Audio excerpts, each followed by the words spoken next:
How old are you? Mama wants to say young so bad. Yay! Nikia Jude was a 30-year-old woman who lived in Robinsonville, Mississippi. She was known by her neighbors as quiet and kind. She lived in a small home on Soleil Drive with her young daughter. Her life was simple, but she focused on caring for the people she loved. Nikia was the mother of a 6-year-old girl named Marlasia. The two shared a close bond and spent most of their time together. Nikia made sure her daughter was always taken care of. She provided what she could and worked hard to keep her daughter safe and healthy. She enjoyed small, peaceful things like cooking, watching movies, and spending time at home. Friends and family describe her as warm and thoughtful. She smiled often and tried her best to stay positive. She loved to post photos of herself and her daughter on social media. She had goals for the future. Nikia had talked about finding better work and creating a more stable life. She was trying to build a better path for her and her daughter. Even when life was hard, she stayed focused on moving forward. Many people in her life say she didn't speak much about personal struggles. She kept things to herself and stayed away from drama. She didn't want people to worry about her, so she kept her problems quiet. Still, those close to her noticed times when she seemed stressed or distant. Before her death, Nikia was trying to live a calm and private life. She wasn't known to cause trouble or get involved in arguments. Most people saw her as someone who stayed to herself and focused only on her child. She wasn't known for fighting or being in the news. Nikia's life was cut short in her own home. Her dreams and plans ended too fast. What's left now are photos, memories, and a young daughter who is to grow up without her. This chapter of her life is no longer future, just a past others now remember. Before we dive in, don't forget to hit that subscribe button. Drop a comment below. Where are you tuning in from? What are your thoughts as this story unfolds? Your voice matters. These are real people, real tragedies, and real lessons we can't ignore. Share this video with someone you care about. It could make all the difference. Welcome to Unseen Crime Dossiers, your home for spine-chilling cases, haunting before mysteries, and deep dives into the world of crime. From jaw-dropping real-life events to groundbreaking forensic discoveries, we're here to uncover the truth behind the most gripping investigations. Step inside, examine the evidence, and lose yourself in the shadows of true crime. On July 11th, 2025, the morning began like any other in Robinsonville, Mississippi. The neighborhood on Soleil Drive was quiet. Nothing seemed out of place. Inside one home, Nikia Jude and her 6-year-old daughter were going about their normal routine. That afternoon, a man named Markello Braxton arrived at Nikia's house. He was someone she knew from her past. Reports later confirmed that he had once been in a relationship with her. On this day, he walked inside with a gun in his hand. What happened next was quick and violent. 3 people were inside the house: Nikia, her daughter Marlasia, and a 24-year-old man. Markello opened fire and shot all 3.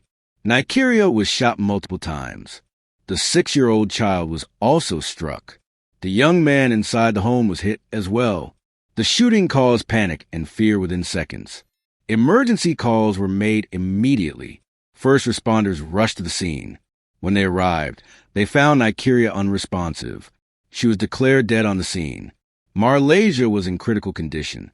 She was airlifted to Le Children's Hospital in Memphis. The male victim was taken by ambulance for emergency treatment. The shooter had already fled before help arrived. Law enforcement began a search across the area. They located Markello's vehicle in a field, but he was nowhere in sight. Officers, dogs, drones, and helicopters were used to find him. The manhunt continued for several days. The crime scene was sealed with yellow tape. Neighbors watched as police worked around the clock. Reporters began to arrive. News of the shooting spread fast. The once quiet street became filled with flashing lights, marked cars, and a community left in shock. 3 people had been shot in one home. 1 woman was gone forever. A young child was clinging to life. The shooter had disappeared. What took only moments inside the house would leave a lasting impact on everyone connected to it. After the shooting, Markello Braxton left the house and disappeared.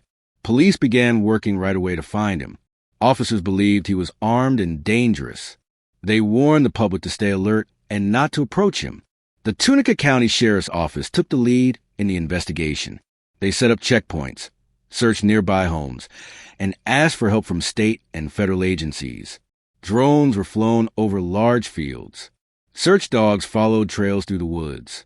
Patrol cars stayed on watch around the clock. Later that day, police found a vehicle linked to the suspect. It was left in a grassy area not far from Nikiria's house. Inside the car, investigators collected items for evidence. They believed Markello had left the car and continued on foot. The search lasted 3 days. Officers covered a wide area that included forests, farmland, and ditches. Helicopters circled overhead, while ground teams walked through thick brush. Law enforcement believed he was still nearby, hiding out and trying not to be seen. On July 14, 2025, Markello's body was found in a wooded area. It was less than 2 miles from the home where the shooting happened. Deputies secured the scene and confirmed his identity. The man who shot Nikia was now also dead. There would be no trial or arrest. Reports later said that he died from a self-inflicted gunshot wound. The cause of death matched the weapon used in the earlier shooting. With his death, the case was officially closed by law enforcement. Even though the suspect was no longer alive, investigators continued gathering facts. Officers collected interviews, messages, and records. Their goal was to complete the timeline of events. The search may have ended, but the story was far from over. After the shooting and the suspect's death, the people of Robinsonville came together. Many were heartbroken by the news of Nikiria's passing. Community leaders, neighbors, and strangers offered support in any way they could. Local churches began collecting items for the family, and volunteers gathered to help with meals and supplies.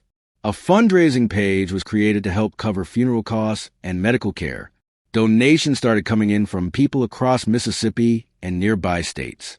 Some shared kind words, while others simply gave what they could.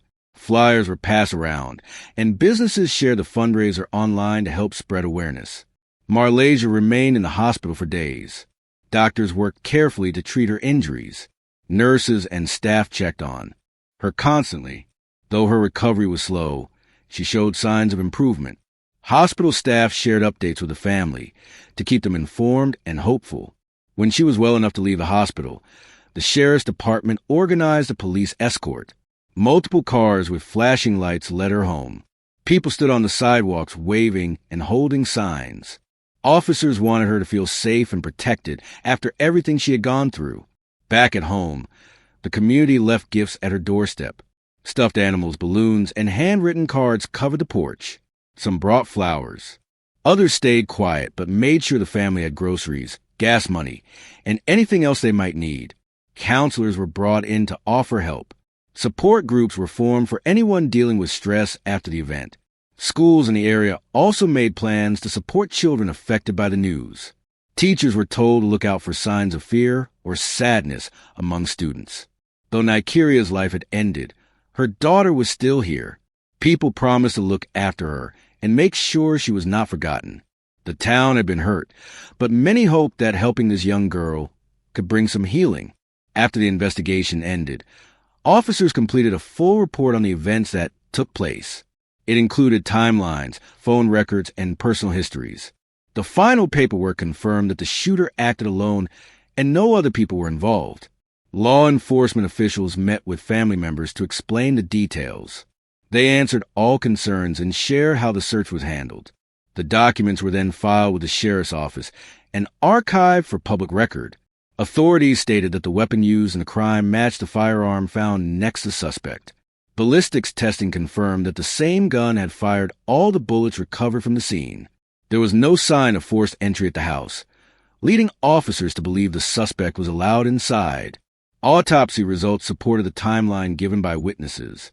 The medical examiner confirmed the injuries sustained by each victim. Toxicology tests were done as part of standard procedures, but nothing unusual was found in the suspect's system. Detectives also collected messages, call logs, and digital evidence. These helped fill in gaps leading up to the shooting. A phone found near the suspect's body provided more information about his movements and last known contacts. The case was formally closed by the county district attorney's office. Since the suspect was dead, no court proceedings would follow. All materials related to the case were labeled as resolved and stored by investigators. No charges were filed against anyone else. No outstanding warrants were issued. The legal process had come to an end. The crime was now part of the town's history, documented in full by the people assigned to protect it. This story began in a quiet Mississippi neighborhood where a mother and her daughter were living an ordinary life. In just one afternoon, that life was taken away, and a small child was left injured. The home that once held laughter became a place marked by pain and violence. The person responsible for the shooting was someone from the victim's past. He entered their home, caused harm, and then vanished. Law enforcement searched for days before locating his body. He was no longer alive by the time they found him in the woods. The incident brought shock to many people across the state. News stations covered the tragedy, and photos of the victims began to spread. People from different towns started to reach out, offering help and comfort to those affected. Local leaders stepped up to provide resources. With the child still recovering, the community showed its strength by working together. Schools offered support services. Churches opened their doors to grieving families. Fundraisers helped cover unexpected expenses for funeral arrangements and hospital care. Investigators completed their work without delay. They followed every lead and collected every piece of evidence. The case ended with a full report confirming the facts. Nothing was left undone. The official documents now tell the full story of what happened. This case became more than a police matter. It became a reminder of how quickly things can change and how important it is to protect those in danger. The outcome could not be changed, but the way people responded helped bring stability to those left behind. The story of Nikia Jude has now been shared in full. It was a tragedy that took place inside one home, but reached far beyond its walls. Her memory lives on to the people who cared, the daughter she raised, and the truth that is now known. The effects of the shooting did not end when the case was closed. Families on both sides of the tragedy faced deep changes in their lives. Loved ones of the victims began adjusting to a new reality, without someone they saw every day. Nothing returned to how it was before. Community groups began to speak more about the issue of safety at home. Local officials and volunteers started quiet campaigns to reach those who might be facing threats behind closed doors. Meetings were held in town centers to teach people how to recognize silent warning signs. The child who survived remained at the heart of many conversations. People made plans to support her long-term, not just during recovery. Some neighbors formed small support teams to assist with school supplies, transportation, and other basic needs. Her future became part of the town's concern. Within nearby counties, similar incidents were reviewed by other law enforcement teams. Some used the case as a way to train officers. Others updated policies that involved domestic situations. The case caused movement in areas that had been slow to act before. News outlets that once reported the story moved on to new headlines, but for those directly affected, the story remained fresh. Everyday routines were now shaped by memories. Certain streets, sounds, and photos carried a weight that could not be ignored or forgotten. In the months that followed, murals and small tributes appeared near places tied to the victim's life. These reminders stood quietly as signs of respect. Strangers would stop and leave flowers. Some would pause and read names written in chalk or painted on wooden boards. Nikia Jude's story became more than just another news report. It became a message for other communities to learn from. Though her life was taken, the response that followed brought people together in new ways. The lasting effect was seen not just in sorrow, but in change. Nikia Jude's memory stayed strong in the hearts of those who knew her. People close to her kept sharing stories about her life, her laughter, and the kindness she gave to others. Each memory brought her back for a moment, even though she was no longer there. Her family made sure to honor her in small but special ways. They kept her photos in the home, lit candles on important dates, and spoke her name often. These actions helped keep her spirit present in their lives. Even after her passing, friends and classmates from her younger years wrote letters, shared old videos, and looked through pictures that reminded them of the good times. They remembered her as someone who always gave her best, stayed strong, and cared deeply about the people around her. At the place where she once lived, a garden was planted in her name. Bright flowers and soft lights were added around it. Neighbors visited the spot to reflect, to show respect, and to quietly stand in a place that once held her footsteps. Some family members chose to turn their grief into service. They created small programs to support other single mothers. They helped by giving out diapers, clothes, and books. They used Nikiria's name as a reminder that love could still grow after pain. Artists in the town painted a mural of Nikia and her daughter. The artwork showed her smiling and holding her child close. It became a place where people could gather, leave notes, and pay tribute. That wall stood tall as a reminder of her legacy.